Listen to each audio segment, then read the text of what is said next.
Hey there everyone and welcome to some more Near Monsters PvP. These are 3 clips from back in February, I think it was, of this year, when it was 173 cost teams that you had to use in PvP. So I decided to go with Link Water. There'd recently been a buff to the Crescendo Monsters too. I wanted to test out Polar Boss and Leogeist, which I had in the second form. So I put together a team to test out. I'd also recently got these Link Water monsters, both Gaia Murai and Celestine, at the anniversary, sorry, not anniversary, at New Year. So I wanted to, do a proper Link Water team. I hadn't done one before. So this is the team I made, and we're going to have a look at the team after this first battle. We're just going to do the first battle, then talk about the team, then look at the other 2 clips. So this enemy team that I'm going up against is a sort of an assault frontline. That's what we like to call them. It had the Protector Killer, Sleep Killer, Toxic Killer, it's got Assassinate as well for more Protect Killer. It's got Stealth Bane too, so altogether it's just meant to madly kill things and remove certain things from the enemy team. Now, the way people tend to run assault frontlines is they'll use them to remove stun protection, and then they'll have a stun mid-game, which we can't see yet, but that's what I'm anticipating. So I'm getting rid of the Chrono Killer because Chrono Killer is kind of the one weakness which my team has. I'm leaving the other monsters alive because they can't really critical my monsters.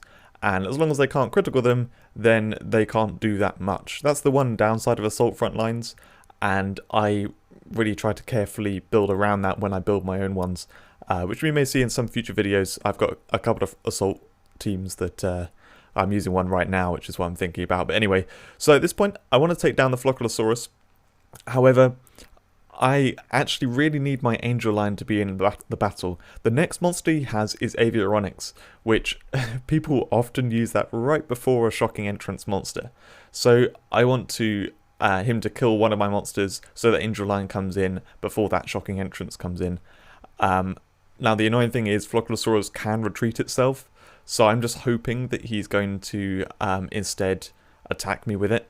So I'm actually leaving the Flocculosaurus alive, and I'm just going to, delay this, attacking him.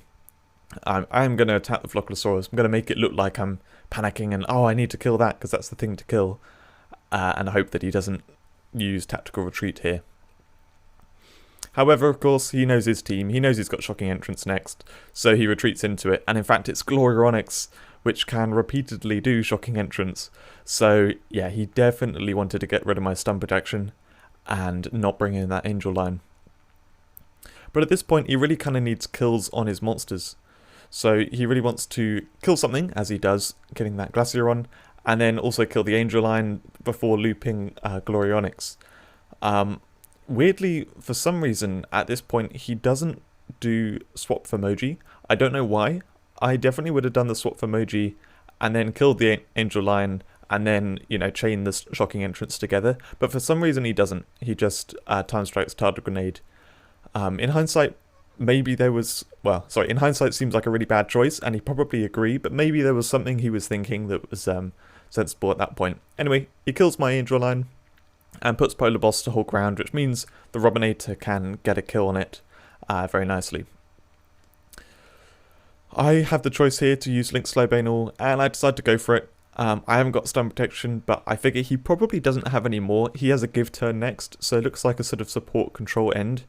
And sure enough, yeah, he's got 2 give turns there. Putting Dracarosa to hold ground at this point as well isn't a problem, because it can only use Double Blood Crave once.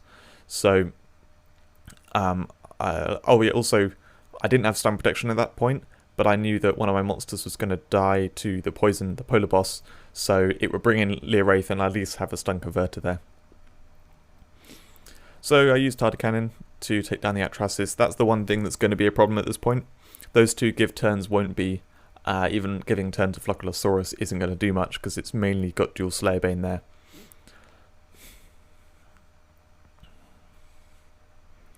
So he goes ahead and does that. And at this point he has the awkward thing of he kind of needs to give turn to Dracarosa, but it's kind of a wasted give turn as well. Because yeah, I would have killed that Dracarosa before it got a turn otherwise. Okay, so we know the last 2 monsters in his team, they are that shocking entrance that we can see, plus he's got Avioronyx that was sent back.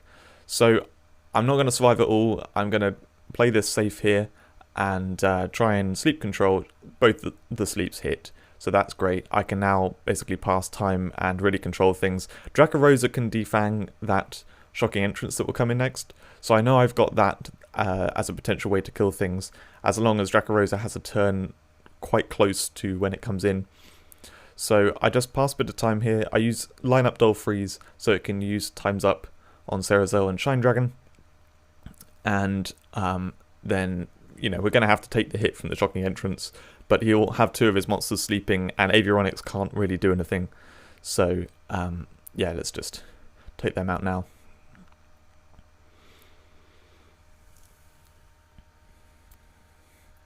So he has a turn with Avionics, and he can kill my Tardigrade or Wraith Captain, but the defang's about to come, and, you know, he's going to lose, so he retreats at that point. So, having a look at the team now, this is obviously 173 cost. I don't have that many monsters in it. This screenshot itself is actually from the team slightly later on, because the matches which we're watching today in today's video, they are from me testing Leogeist before I evolved Leogeist. I originally used it because it had stun counter in the second form, then they buffed Crescendo and they nerfed stun counter to Sun Converter. So originally I had a, trying to remember the name of it, Brynhilda's second form, I can't remember the name of it right now, Angler Maiden maybe? Anyways, that was at the back, and I had Leogeist in second form. I think that was pretty much the only change. Maybe there was a secret skill that's turned off, but I don't think so.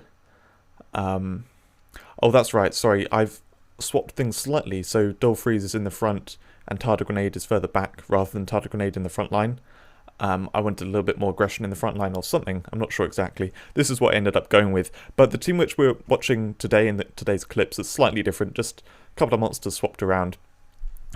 So the main idea is obviously Link Water, but in the front line I don't have much in the way of weaknesses. I've got Chrono Weakness. It's really hard to build a team without Chrono Weakness, and that's from the Tardigrade. I think that's actually maybe the main reason why I removed that later, was then I have no Chrono Weakness in the front line, and I can exploit their Chrono Weakness. But anyway, then we got the Blue Maluga, and Tardigrade can give turn to Blue Maluga, so I can have quite a quick knockback. Tardigrade is not the fastest, but you know, when I have Gaia Morai first, so that can overconfident strike, get rid of something, then I give turn and knock back something else, it can give me a fair amount of control over how the battle's going to be doing right from the beginning. Polar Boss obviously has the stun pulse that can come in use quite a lot, and Gaia Morai being an awesome sweeper, having the piercing sweeper, plus if they let a bit of time pass and they kill something else, then I've got the Link Slayer Bane all. Tardigrade pairs really well with Blue Maluga, as you know, we said with a give turn. Also just give turn, and then if it doesn't get killed by its next turn, it has the Tardicannon, and if Blue Maluga gets stunned, it can give turn back to that. It's really, really awkward to get through unless you have the right stuff. And Polar Boss as well, if you don't handle that quickly, that's a big problem.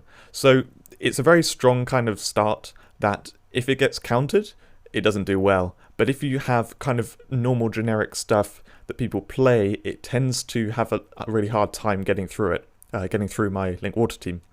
Anyway, so after that has the kind of typical stuff that you see in Link Water, the Celestine in 5th position, Glacieron after that, for a little bit of stun protection, good water sweeping, and then Angel Line. You need an Angel Line, and I think sometimes, basically you need Angel Line in 6th or 7th.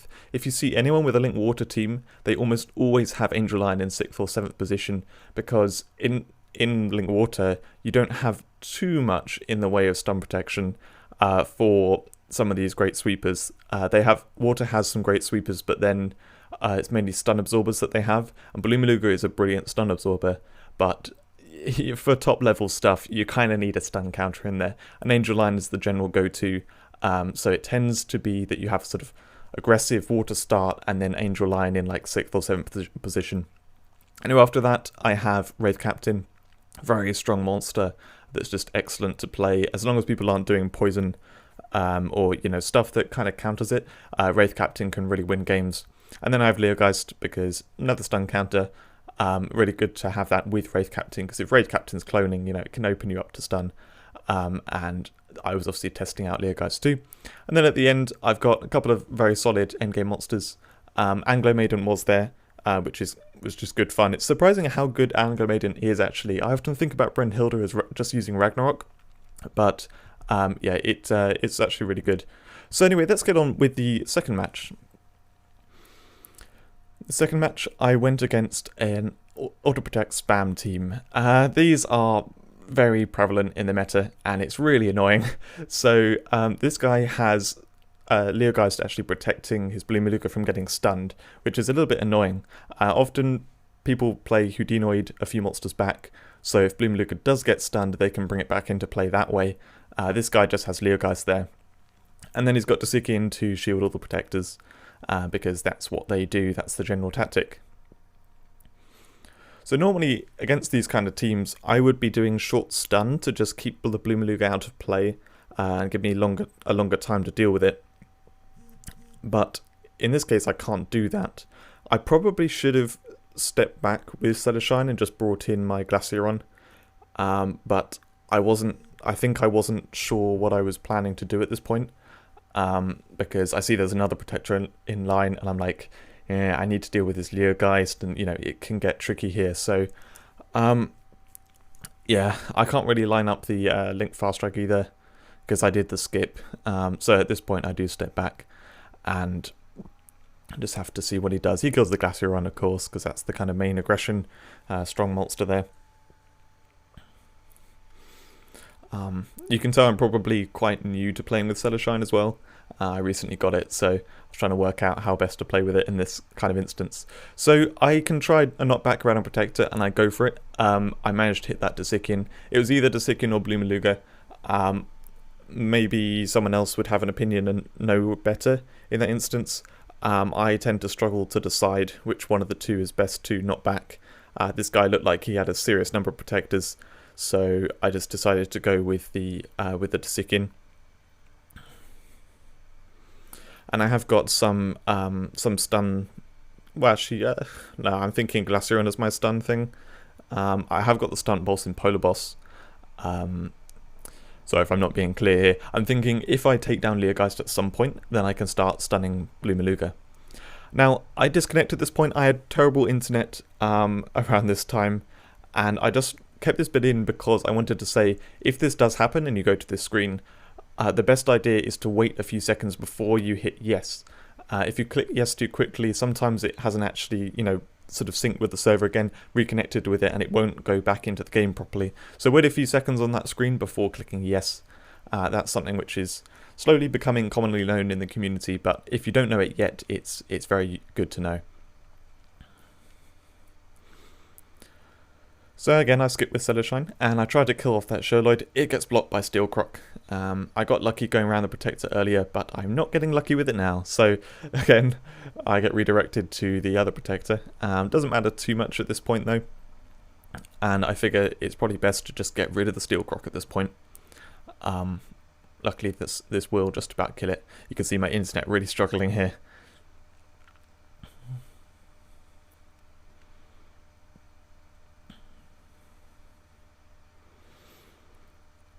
Not really anything Angel Line can do, so I just get rid of the shield on Blue Maluka. You could say there's not a whole lot of point doing that, because I'm not going to get to kill it before it gets a turn, before it shields again. However, if Wraith Captain does manage to sleep it, then I don't want it to be shielded while it's asleep. The Dreamy Entrance really annoyingly hits the Drakazord. Anything else would have been a lot better. That Drakazord's protecting, so there's just nothing I'm gaining from that sleep. He skips with Dragardian, which is pretty smart. He can kind of force me to kill something to charge his double retribution.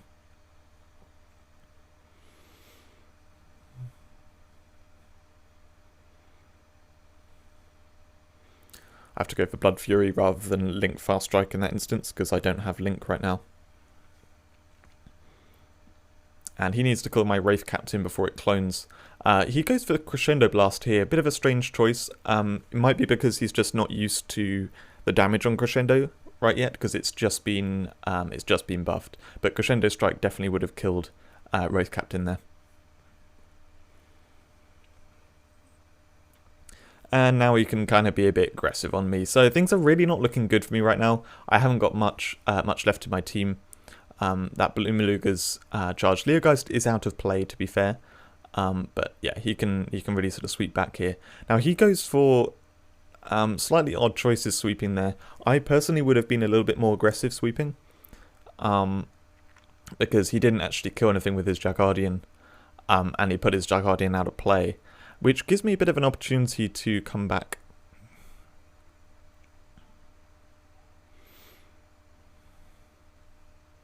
So I need to kill the Blue Maluga. It's really tempting to finishing Snap Oak Thulu, but that Blue Maluga is going to kill two of my monsters, and like set up the Oak. Well, if I kill the Oak Thulu, that's gone. But you know, it's not going to go that well. So I have to take out the Blue Maluga.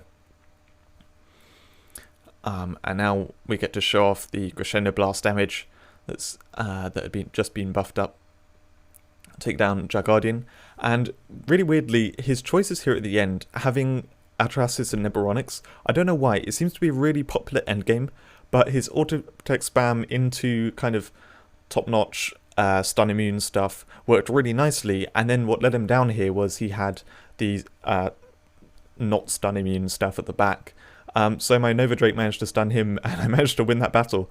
It really did not look like I was going to win it, but I managed to pull through. This guy's running a Link Earth team with Desikin. It's kind of an interesting team to meet, and gives a chance to sort of show what my team does. Now, really unfortunately, Overconfident Strike did not kill Desikin there. I can't remember the exact chance. It's like over 50%, but it didn't manage it that time. So unfortunately that meant I couldn't stop him from getting some aggression on me here. He's about to get turned with all his monsters.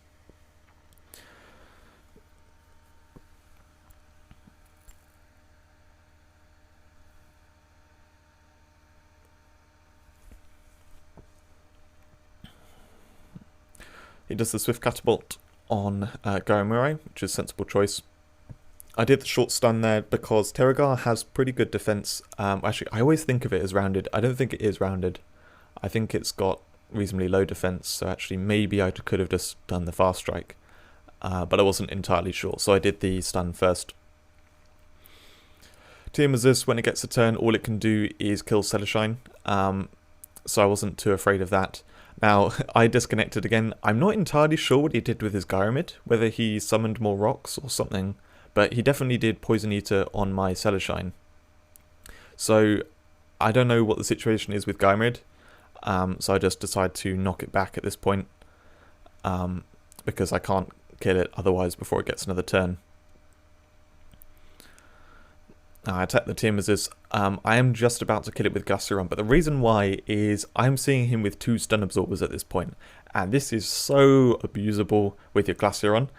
Because if I stealth myself, then I can basically infinitely stun them. So that's what I'm going to do. I'm just killing off this other stuff so that we're in a position that I can, start stunning them. I'm trying to work this out, because if he doesn't realise that I'm going to do this, then he might hit me with the Carapasca. When I say hit me, I mean after I do this stealth.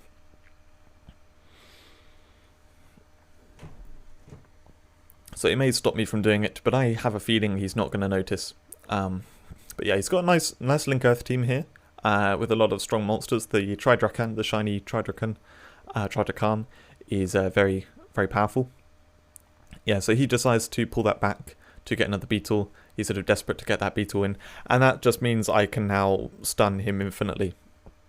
So, annoyingly, if I kill anything here, the stun doesn't happen. So I have to hit the Willow Worm instead to stun them both. But from here, there's basically nothing you can do. So the battle was won. It's quite an interesting fight and shows off what Glaceon can do in these kind of matchups. I hope you enjoyed the team. I hope you enjoyed the video. It's quite a good, fun special rule. The 173 cost makes the battles shorter too. So that's always good. Anyway, that's it from me. Thanks for watching, and I'll see you in a video soon.